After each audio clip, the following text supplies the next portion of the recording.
Bismillahirrahmanirrahim. Assalamualaikum warahmatullahi wabarakatuh. Nah, alhamdulillahirabbil alamin. Alhamdulillahirabbil alamin. Allahumma shalli ala sayyidina Muhammad wa ala ali sayyidina Muhammad.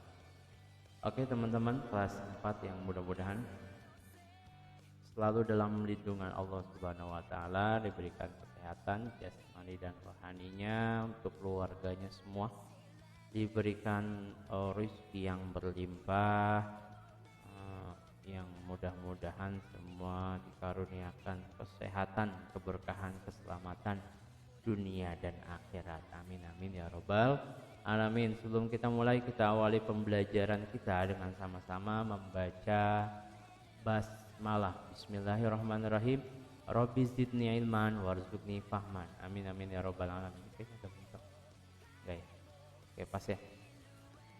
Oke, kalian semua bisa melihat perangkat yang saya gunakan di sini ya. Nah, di sini keyboard yang saya gunakan, dan bisa langsung melihat peralatan-peralatan yang saya gunakan dalam Bapak gunakan dalam kalau Bapak bikin video. Contohnya nih ya, Bapak bisa ganti suara. Oke, bisa ganti suara di sini. Ya. Ini alatnya namanya V8 ya. Soundcard Live V8. Saya ganti-ganti suara di sini ya. Oke, dan bisa di mana mixer mini nih. Oke, udah intermezzonya udah, kita lanjut ke yang kita pelajarin sekarang. Kita belajar bab 5. Nah, bab 5 tentang apa? Bab 5 yaitu tentang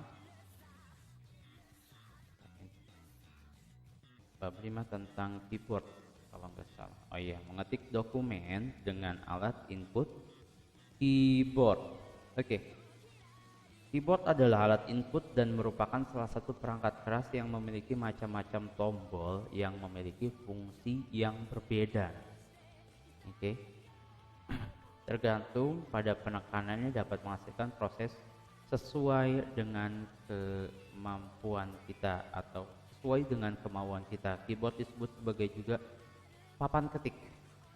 Keyboard terdiri atas tombol-tombol berbentuk huruf, angka, simbol yang tercetak di atasnya, dan beberapa fungsi sistem operasi. Apabila dua tombol ditekan secara bersamaan, maka akan muncul fungsi khusus atau cara pintas yang telah diatur sebelumnya. Oke, sekarang kita coba ya belajar cara-caranya apa aja sih fungsi keyboard atau tombol kombinasi keyboard yang bisa menghasilkan sesuatu yang kita inginkan. Oke, yang pertama yang A, halaman 76, buka buku kalian halaman 76.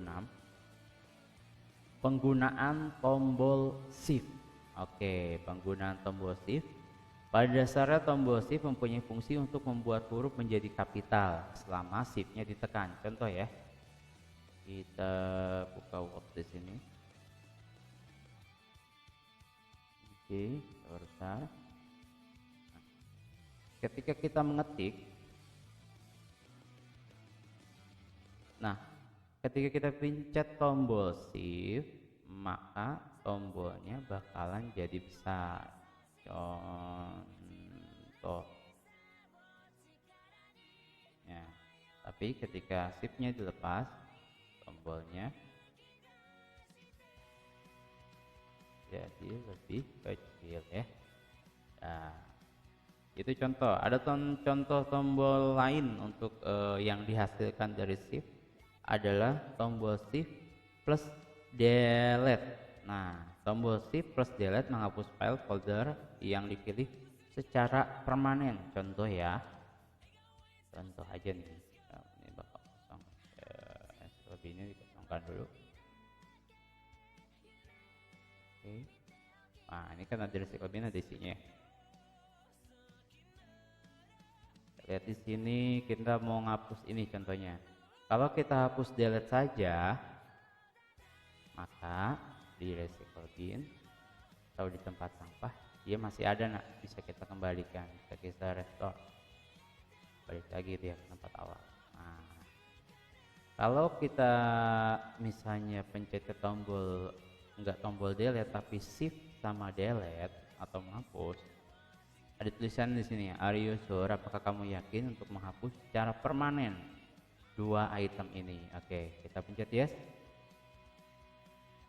Nah, maka kalau kita lihat di tempat sampah atau recycle bin, maka tidak ada menghapus secara permanen. Karena apa? Karena kalau di file explore ini, kalau kita hapus hanya delete saja, masih ada di recycle bin, masih ada di tempat sampah, filenya bakalan masih banyak di sini. Kalau sudah hapus tempat sampah, baru filenya di sini berkurang. Oke, lanjut ya. Tombol shift Ctrl T. Apabila tombol-tombol di atas ditekan secara bersamaan, maka akan berfungsi membuka halaman yang sudah kalian tutup. Contoh ya, Ctrl Shift T. Kita tutup. Ctrl Shift T. Shift Ctrl T. T Ctrl Shift. Oke. Tidak berfungsi ya. Tadi juga Bapak sebelum Bapak mulai, Bapak coba, ini tidak berfungsi. Pada saat membuka file explore, maka tekan tombol shift, secara otomatis file berubah menjadi tanpa nama. Oke, coba ya. Di explore, kita lihat di dokumen. Oke, zoom. Kita pencet shift. Coba kita rename ya. Kita rename. Kita pencet shift. Kita pencet shift.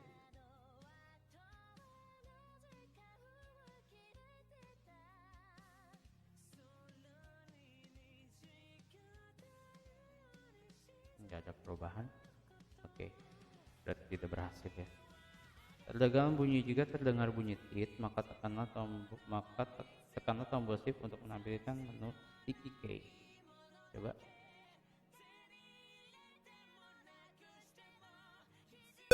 Nah, itu ada bunyi tenit. Nah, oke. Tahu kegunaannya sticky key apa?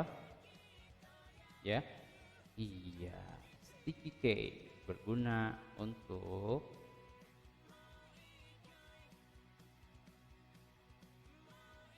contoh.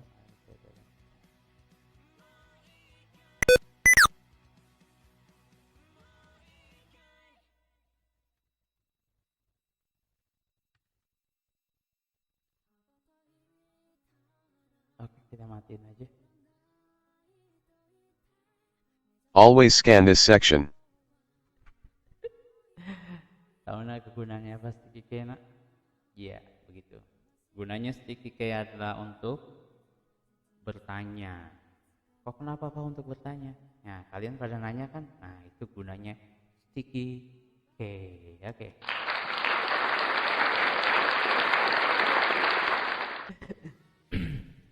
Sangat-sangat menjanjikan ya. Oke, kita simpan nih untuk tombol shift sama kontrol, shift Ctrl T dan sticky key untuk Bapak jelaskan di minggu depan. Oke, penggunaan tombol caps lock. Caps lock itu gunanya secara bahasa artinya adalah capital lock, singkatan berarti ya. Bapak perlu tahu. Jadi digunakan kalau kita pencet caps lock, ada biasanya di sininya bisa nyala atau di sininya nyala tombol caps lock, tulisan di sini. Kalian pencet, nah dia berubah otomatis jadi besar. Nggak kayak shift, kalau shift kan ditahan, kalau ini nggak usah.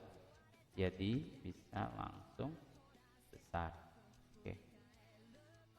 Dan terus juga udah itu aja sih fungsi caps lock. Kalau caps locknya dimatiin, langsung jadi kecil semua ya. Penggunaan tombol enter buat garis baru, terus juga selain itu bisa buat tombol OK. Nah, coba kita save, kita pencet save, kita nggak usah pencet save, kita pencet enter, dia akan save sendiri ya. Oke, lanjut penggunaan tanda baca halaman 78. Sambil lihat bukunya ya nak. Nah, tanda baca ini nggak bisa kita pakai pencet caps lock nak. dia harus pencet shift. Nah, 1 2 3 biasanya ada tulisannya tuh. Misalnya 8 jadi bintang, 1 jadi apa tuh? Tanda seru ya. Tuh. Ini simbol-simbol cara gunainnya sambil ditekan shift. Kalau shiftnya dilepas dia akan hilang. Nah, ya. Oke. Nah, ini titik koma, di sini titik 2 harus pencet shift. Ada baca 1 petik, ketika 2 harus pencet shift dan lainnya ya. Di sini juga ada beberapa yang di tombol ini, fungsi tombol ini buat simbol dari penjumlahan dan matematika lainnya. Oke, pengetikan angka. Oke, langsung ke 79, pengetikan angka. Di sini numlocknya harus dalam keadaan hidup ya nak. Kalau nggak hidup, dia jadi fungsinya sesuai yang ada di sini nak. 8 buat atas, 4 kiri, 6 kanan, 2 bawah. Nah, jadi kayak buat main games ya. Tapi kalau numlock hidup, dia langsung berfungsi semua. Oke, numlocknya mati. Numlocknya di sini nggak bisa berfungsi apa-apa ya. Oke. Oh ini nak, bisa jadi backup, backdown yang ada di sini. Ini bisa jadi home, ini bisa jadi end. Kita belajar buat yang sebelah sini ya. Oke, numlocknya kita hidupkan lagi. Angka di sini juga bisa ada di sini di atas keyboard yang paling atas. Penggunaan tombol tab. Tab berfungsi mendorong kursor ke dalam paragraf selanjutnya. Contoh ya.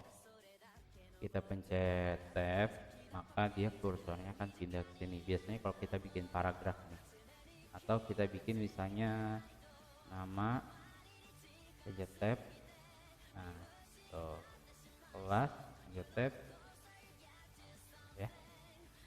Ini bapak pencet tab, muka bapak hilang.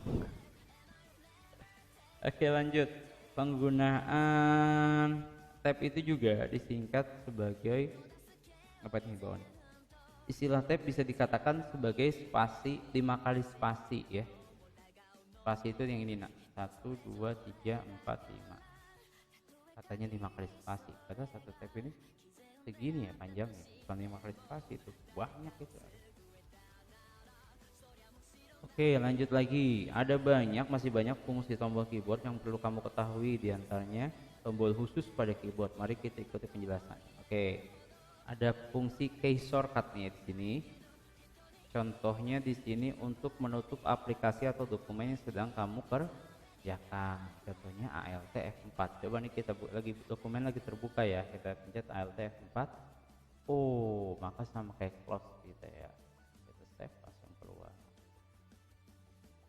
Oke, bagus juga kalau ke ALT F4. Oh iya, langsung tutup ya. Terus lanjut, Alt Tab untuk memindahkan aplikasi satu ke aplikasi yang lain. Oh, kalau kita buka kayak gini lama ya Naya. Kita ke bawah dulu, kita ke sini lama. Gimana cara cepatnya? Pencet Alt Tab. Alt Tab. Oh, pindah langsung dia. Makin banyak aplikasi yang kita gunakan, makin cepat ya pindahnya ya. Oke. Oke, lanjut ya. Ctrl A untuk memblok seluruh teks. Contoh kita buka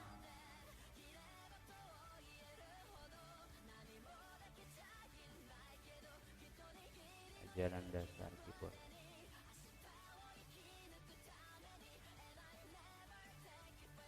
Oke.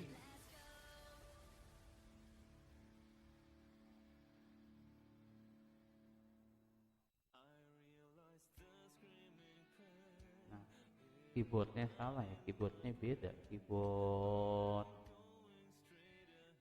beneran itu.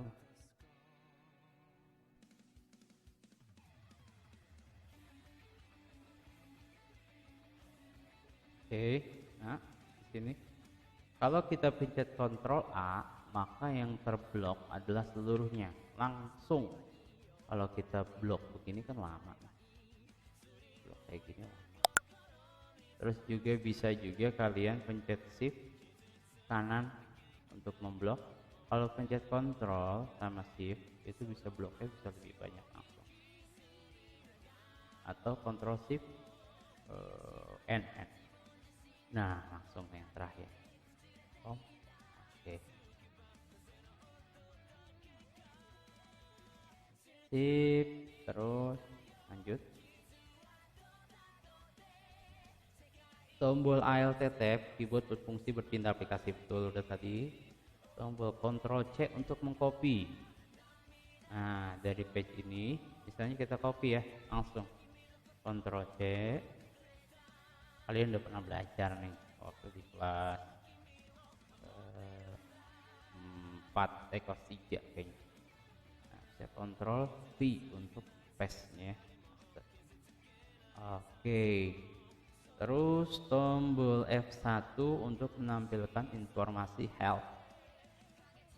Aduh, Bapak mukanya hilang ya. Bentar. Nah, oke. Nih help yang kalau kalian pengen tanyain. Karena di sini bahasa Inggris ya. Jadi kalian bisa cari di Google aja yang bahasa Indonesia langsung. Oke. Lanjut. Tombol escape membatalkan perintah program. Contoh ya, kita pengen save, kontrol save, kita pencet escape, nggak jadi. Kita double save, pencet escape, nggak jadi. Tombol panah kanan kiri. Nah ini atas, buat ke atas, bawah, kanan, kiri. Ya, kalian udah paham situ. Tombol delete buat menghapus, tombol backspace. Bedanya delete sama backspace itu sama-sama menghapus. Kalau delete menghapusnya yang sebelah kanan. Nah, tuh. Kalau backspace sebelah kiri. Oke. Terus lanjut. Kali ini serius banget ya, mau ngabisin pelajaran ini. Home itu berfungsi berpindah ke baris pertama. Ini kan di page berapa nih? Kita di sini nih misalnya kita di sini. Kita pencet home, maka dia langsung ke baris pertama. Nah, di sini nih. Nih, baris pertama di sini. Ini baris terakhir. Baris ya, Nak, baris. Tuh, baris pertama di sini, baris terakhir di sini. Kanan sama kiri. Page down buat ke bawah. Page-nya per page, per halaman. Page up buat ke atas. Oke, itu aja kalian. Nah, tahukah kamu kita banyak mengetahui nama-nama virus yang virus-virus yang komputer kita sendiri, dan juga kita tidak tahu dari mana asal virus itu dan siapa membuat virus itu. Scan membuat virus Cloner yang menyerang Apple II. Rich Skrenta adalah orang yang pertama kali menemukan virus. Rich lahir pada tahun 1967. Oke. Virus komputer itu bahaya banget buat komputer. Bisa bikin komputer kalian nge-lag, bisa bikin komputer kalian nge-hang, nggak bisa berfungsi sebagaimana mestinya. Makanya ketika kalian menjelajah di internet itu, kalian browsing di internet, itu jangan sembarangan klik-klik yang macem-macem. Kalian oke aja, kalian yes aja, nanti komputer kalian bisa terkena virus. Yang parahnya lagi, komputer tidak dapat bisa digunakan dengan baik karena terserang virus. Jadi bukannya orang aja yang bisa terserang virus, komputer juga bisa terserang virus. Tapi ada juga antivirusnya, ada juga vaksinnya buat komputer. Nah, itu yang paling penting sih, lebih baik kalian bisa mencegah ya daripada mengobati. Jika sebelum terkena virus, hati-hati dalam menggunakan komputer dalam berselancar di internet. Oke, demikian segitu aja yang bisa Bapak sampaikan. Nanti untuk lebih jelasnya bisa kita jelaskan sama-sama di pertemuan selanjutnya di Zoom ya. Mudah-mudahan bisa membawa manfaat buat kita semua. Kita tutup dengan sama-sama membaca hamdalah alhamdulillahirabbil alamin. Wassalamualaikum warahmatullahi wabarakatuh. けてないとあまりに近すぎて見失って